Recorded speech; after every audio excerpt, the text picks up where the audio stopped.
I did it, guys. I become the Pokemon Legends Arceus, and I have some thoughts.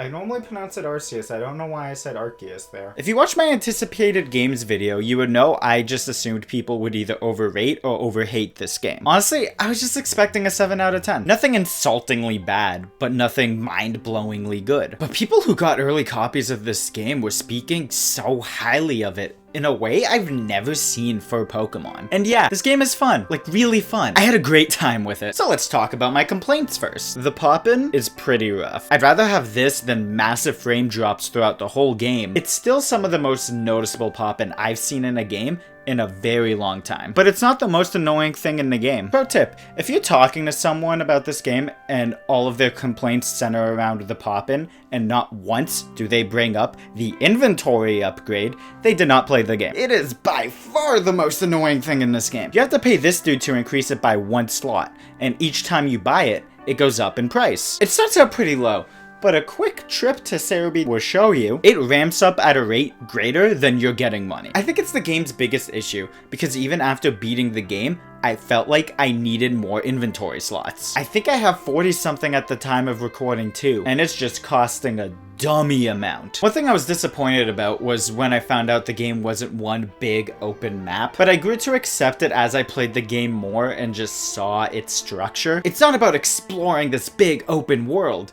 It's about surveying these smaller areas. If this game was a big open map, it couldn't have this structure. Lastly, I can see that some people can find filling out the Pokedex tedious in this game, because it is a lot of catch X amount of Y Pokemon, kill X amount of Pokemon, and watch X Pokemon do Y move Z amount of times. But I don't care about that kind of tedium in games. If I enjoy the gameplay and you just throw a f***ing checklist at me, I'll do that shit. I don't care. Because I enjoy the baseline of Pokemon's combat enough to grind out these moves. And catching Pokemon in this game is so much fun. I'm perfectly okay with catching 25 Bidoof. And speaking of catching Pokemon, yeah, I really like it. It's the best it's ever been in the series. Even in other games where they have Pokemon-like mechanics, this is where it's been the most enjoyable for me. I really enjoy baiting a Pokemon out with an item, sneaking up on it, and then just tossing a Pokeball at the back of its head. And just how Pokemon act in the overworld, you can find yourself in a lot of really funny situations in this game. Like just chucking a Pokeball at the back of a Wurmple's head and murder. This game is weirdly violent for a Pokemon game,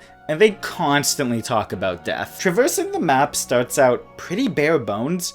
You can only run and roll. Your kit expands as you get more Pokemon to ride on. When I got the last ride Pokemon, I really started to enjoy this game. It's like a switch flipped in my head, and I was like, oh, I definitely love this game. The battles are a good step up too. There's not a lot of trainer battles in the game because there's a bigger emphasis on catching Pokemon, which is why there's only one ability in the whole game. Slow start on Regigigas, because Game Freak fucking hates Regigigas. It's kind of a shame, but given how battles are built differently, I'm kind of just okay with it. Canonically, abilities didn't exist until Gen 3 anyways. It's no longer pick a move and higher speed goes first. It's now got a Final Fantasy X style turn order, where different moves either increase or decrease the priority in turn order. And I love the addition of strong and agile type moves. It's a great way to add an extra layer of depth to strategy. Strong moves lower your priority, but increase damage and accuracy. Agile moves decreases damage, but increases your priority. It's overall a very good change to how battling works. The boss fights are fun too. It's pretty simple dodging and attacking, but as fights get more elaborate, it gets pretty fun. Those last 2 fights are very fun,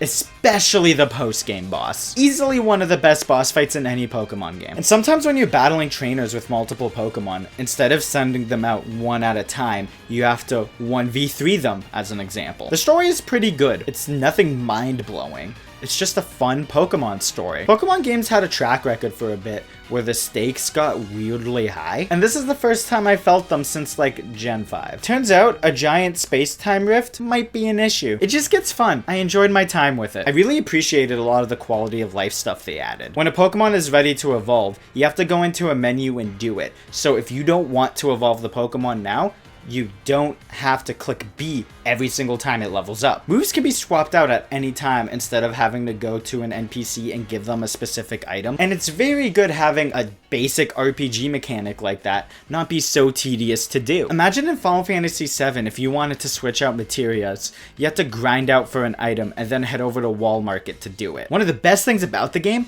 is all of the small details that are in it. Most obvious are whose ancestors are who, and there's a lot of stuff with Pokemon like Nose Pass always facing north. Spiritomb's Dex entry is literally a side quest in this game. One of my buddies told me if you're dying near a Blissey, it will come up and heal you. One thing I find funny is that a solution to a puzzle in this game is found in the library in Brilliant Diamond and Shining Pearl. Just a fantastic job from a lore standpoint in this game, which makes sense given the Pokemon it was named after. Dude, this soundtrack is very good and has a lot of good musical moments. The True Final Boss theme pulls a Final Fantasy VII remake and has the song literally fall apart as the health bar goes down. And that song in general is just unhinged. As a weirdo who has really enjoyed the story and lore of Pokemon games, I loved a lot of the stuff in this game. I haven't enjoyed a Pokemon game this much in a very long time. If you can look past the fucking inventory guy, the pop-ins, and all the checklists,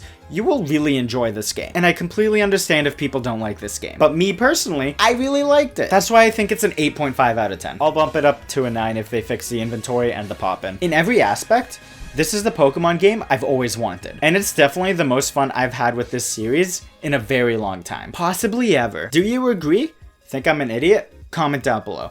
Dislike the video if God keeps texting you, asking you to seek out all Pokemon, and subscribe for more bad content. Follow me on other platforms if you want, like Twitch. Every Friday at 2:30 Eastern, I'll be streaming filling out the Pokedex and shiny hunting later on. At least until I'm done this semester with school, and then I gotta find a new day. Take care, guys.